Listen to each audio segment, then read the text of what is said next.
Several weeks ago here at Sharp Saturday, we took a look at this knife, the Tops Ontario Hunter XL, which is a collaboration between Tops Knives and Ontario Knives, and it is a rethinking, reworking, reimagining of this knife, the Old Hickory Hunter, which is a shortened version of the butcher knife.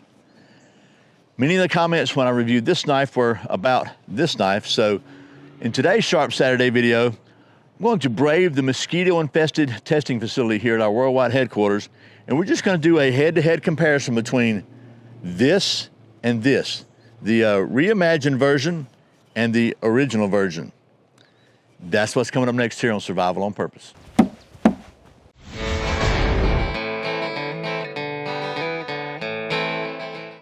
Welcome back to Survival on Purpose. My name is Brian. Thanks for joining me for another Sharp Saturday video where it's Saturday and we take a look at something sharp. And like I said, today we're gonna look at a couple of somethings sharp and compare them and run them through our standard scientific testing protocol here at our worldwide headquarters. And of course, I'm talking about, again, the Tops Ontario Hunter XL and the kind of the inspiration for it, the Ontario Old Hickory Hunter knife. So we're going to take a look at both these down at the old stump top and then put them through that scientific process. But first, today's words of wisdom from the Bible. Today's wisdom is from the book of Proverbs, chapter 12, verse 25. Worry weighs a person down. An encouraging word cheers a person up. So be encouraging. Now, let's get down to the old stump top and get to doing some of that knife stuff. You want to? All righty. Here are both the knives side by side. We're just going to get right to it, start with a comparison, talking about the specs, including the price, and head to head, and then we'll get to the science. So let's talk about these things. First of all, they're both full tang. As you can see, the tang runs all the way through, completely full. So that's good. Second of all, they both have a 5.5-inch blade length, the same blade length. You can see the similarity right off the bat. The Tops Ontario collaboration has a 0.15-inch blade thickness. The Old Hickory doesn't list the blade thickness. I didn't get a micrometer on it, but to me it looks like it's probably about half as thick as the Tops, as best I can tell. The blade steel on these things, the Tops version is 1095 with a Rockwell hardness of 56 to 58. All I can find on the Ontario is carbon steel with a hardness of 55 to 57. And to be fair, I think maybe this one has been discontinued by Ontario, because Ontario kind of got bought by their employees or bought by somebody else. I'm not sure how that worked. They kind of went out of business and got bought. But I did find this one on Amazon, so it's still out there. As far as blade finish goes, this one is a Cerakote Midnight Bronze. They also have it in Sniper Gray. This one has also been used. This one hadn't, obviously. And this is a satin finish. The handle material. On the Tops knife, we have contoured heavy red canvas micarta with some red liners. And you can see it's a little thicker. Not much, but a little bit thicker, just like the spine is. Then the handle on this one also is screwed on without instead of just brads, and it has the bow drill divots here and here, and a little bit of contour here and some stuff here to give you a little decent grip on there. This one also has a sleeved brass lanyard. The Tops does, and the Old Hickory no sleeve, no lanyard hole. The weight on these, this is 9 ounces. I didn't find the weight on this one. I didn't weigh it. It's a little bit lighter. I'm going to say this is probably around 5 or 6 ounces if I had to guess, maybe even 4. Both have a sheath. This one comes with this nice leather sheath. This is made in the USA sheath for sure. And it's a very deep carry sheath. And it's big enough so you can see there's nothing's hitting nothing, as they say in Georgia. And very nice there with a nice belt loop. The stitching is very good on this. Double stitched here. Just very, very well made sheath. In my opinion, a better sheath than the one that comes with the Ontario, which is made in China. So right here, the knife is made in the USA. The sheath is made in China. Tops, the knife and the sheath are so it has a leather sheath, and it just has this little belt strap here as opposed to this big loop here. And you can see the thickness of the leather. You can see the difference there too. Just like the knife, the leather on the top sheath is about twice as thick as the leather on the Old Hickory sheath. And here's where the big difference is. This one, the MSRP is about $270. You can get this pretty much all over the place for about $200. So $200 like this. This I paid $37 on Amazon. So it is definitely a lighter knife. It's definitely a thinner knife. And it's also definitely a much less expensive knife. So that being said, that's all good. Let's just see how well they each perform in pros and cons of each one. So we'll just start with the basic scientific test. that I like to do on all knives, and I think this is pretty much an internationally standard scientific test for sharpness, the redneck sharp test. And you'll notice, by the way, if you've seen these videos and you look at the testing medium, I'm kind of renewing my testing medium because sometimes you just have to mow those fields so they grow back fresher. And honestly, I've done so much knife testing, I looked kind of like I had the mange here. I had all kinds of spots, so I decided to just to start over. So, but you should still be able to tell. You might even be able to tell better now. So this one again has been tested, it's been chopped, it's been carved with, it's been a bunch of stuff too. And let's just see how well it works still.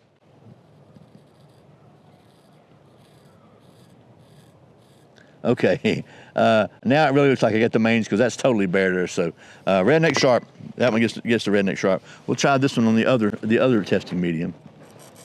And oh yeah, look at that. It's also by golly redneck sharp. So they both passed the redneck sharp test with flying colors. Pretty happy about that.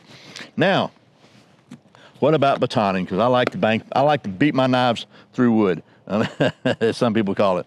And I just think it's a good skill to have and a good way to test a knife. And I'm going to take my super fancy baton I got going on here and see how it works. And of course it works just fine. I knew it would. But I'm trying to be consistent and maintain the same testing protocol that we always do, just for scientific, standardization. So let's do this. There's Kuma. Playing with a plastic jug or something stupid. Yeah, that is it. Okay, so, sorry, they both work. So there's that. I didn't expect them to have any problems. I've heard so many people comment on my videos, I've been doing it for so many years, I've never had to do that. Honestly, I never had to do it either. I just think it's a good skill to know and to have, and it's safer in my opinion than using a hatchet. So there's that. Now, we're gonna try a different test here. We're gonna do a little splitting. We'll just do the stab split version. I like that one. Oh, and she split. Of course she did. And we'll do one more. Of course she did. So there's that one. And I know this may seem silly, but I just want to make sure we're doing things consistently.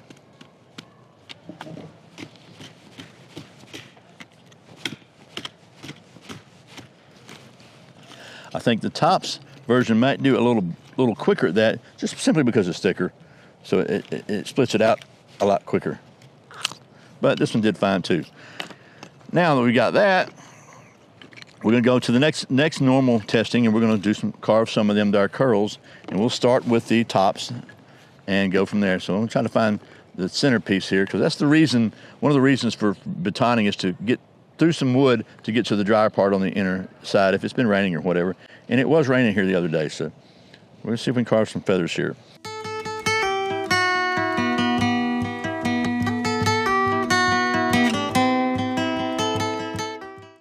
All right, so we're going to call those Shirley Temple curls, which I know is dating myself, but let's get a little focus on that. So now let's take a look at this one. Let's see, we'll find this, maybe this is a good dry corner here.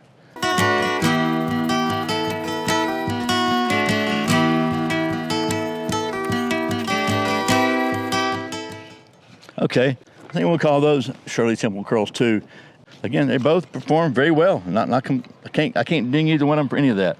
Now, the next step in the process is, of course, to get my old fat wood, yep, because I love me some fat wood, and see if we can get us some scrapings off of this and scrape some fat wood with it. So we're going to start with the tops again, and we'll just, let's see, carve some of that off there, some of that oxidation off to get down to the good fat wood. This fat wood, by the way, is what's left of one of the pieces that I harvested, I don't know, like 2014, and it's been still in my outdoor storage here, pretty much on the ground, so to speak, for all those years, and you'll see it still works just great. But that's one of the reasons I love me some fat wood. And oh, still smells good. Can you smell it? Oh man. Okay, let's see how well this thing scrapes. And if I remember right, it didn't scrape that great, but actually it's doing better than I remembered.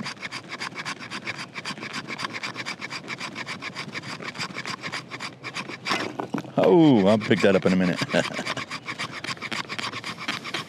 Okay, I've just got a little pile of fat wood here because that's what I like. So it works Now, we'll get the Old Hickory and do the same thing with it.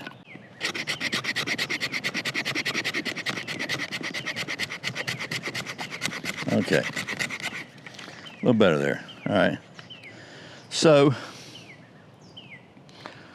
we got a little bit of fat wood here, which should be enough for our purposes.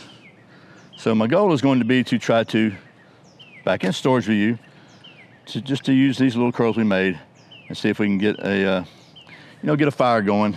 If I remember correctly, this one did not strike a ferro rod very good, or even at all. Okay, it did, but barely. Like, I would put a file on this thing and kind of sharpen it up a little bit, but it worked. Okay, so there's that one. Let's see if I can check out the Old Hickory without burning my hands on this, burning myself on this one. Let's see how well it scrapes. I've got high hopes.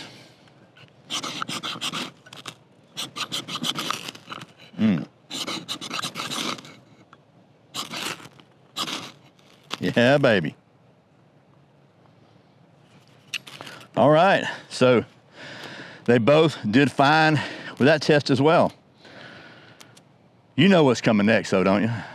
All right, so the next testing process I like to do on all fixed blades is the aerodynamic balance test using our balance orientation and rotation device. So we'll start with the Ontario, and we'll just swap it around. And don't forget, scientific methodology is important. Whoop, whoop, whoop, whoop, whoop. Okay, that was the Ontario. I mean, that was the tops. Didn't do so hot the first time. Maybe I need to get a little closer to you. Don't worry, I had a shower. Whoop, whoop, whoop, whoop, whoop.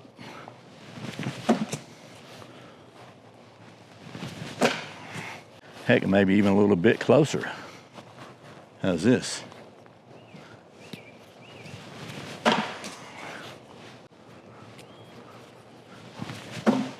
Let's try again. Whoop.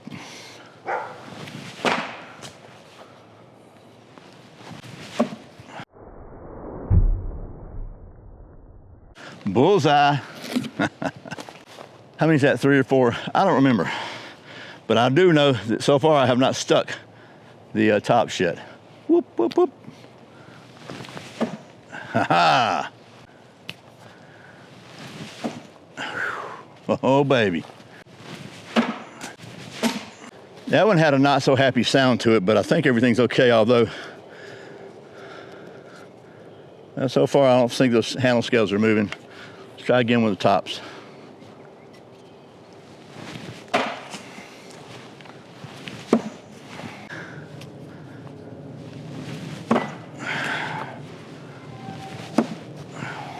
Okay, we'll give it one more with each.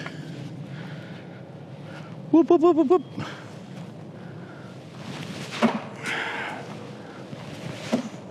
You know I can't end on that.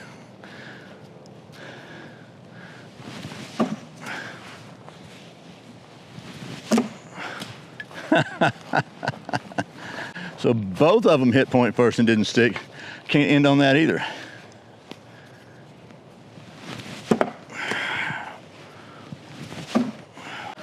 One more time, for real this time. Let me really concentrate.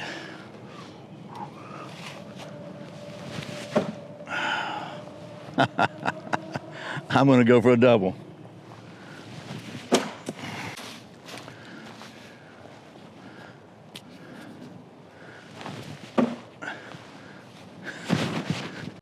As usual, I have a bleeder. So, balance testing, I have to give the nod to the Old Hickory. I seem to throw it better, to be honest with you. I don't really know how scientific that is, because there's a lot of human factor involved. It absolutely did better for me, but I did get a bullseye with each one of them, so can't complain there. Okay, so anyway, my takeaways from this, again, both very similar design knives. You know I like me some tops knives, and this is no exception. It is a strong knife, probably a lot stronger than this one, although I don't know if this is probably strong enough for pretty much what you need to do. I like the handle better on this one. It's got a little more grip to it. I like the micarta I like the bow drill divots and the little stuff there. The edge on both of them is great. I kind of like the edge on this one a little better for some reason, although this one seemed to scrape a little better. Lanyard hole here, no lanyard hole here. And I think this handle is going to be a lot stronger. I thought this one was getting loose when I banged it, and it might have if I'd have kept on doing it. But all together, both I think are functional knives. One thing this one has going for it is it's not discontinued. I think this one is. Correct me if I'm wrong, but I couldn't find it anywhere but a couple of places. It's not on Ontario's website now, so there's that. But there's also $200 versus around $40. Better sheath, American-made sheath, American-made knife, Chinese sheath. But at the end of the day, it's going to be your decision. If you like really nice knives, I'd go with this one. If you're just looking for a super budget model that'll get the job done, if you can still get one of these, it's a pretty cool knife. I like it a lot. I'm not complaining. So I just wanted to do this comparison for you because I had a lot of comments when I did this video and tested this knife about whether or not this knife, how it would fare kind of. Found this one on Amazon. I'll put a link in the video description below if you're interested in that. Maybe they'll still have some there. I don't know. But anyway, that's it for today's Sharp Saturday video. I hope it's been helpful. Thank you for watching Survival on Purpose. Remember, survival's not an accident, so be prepared. I'll see you next time.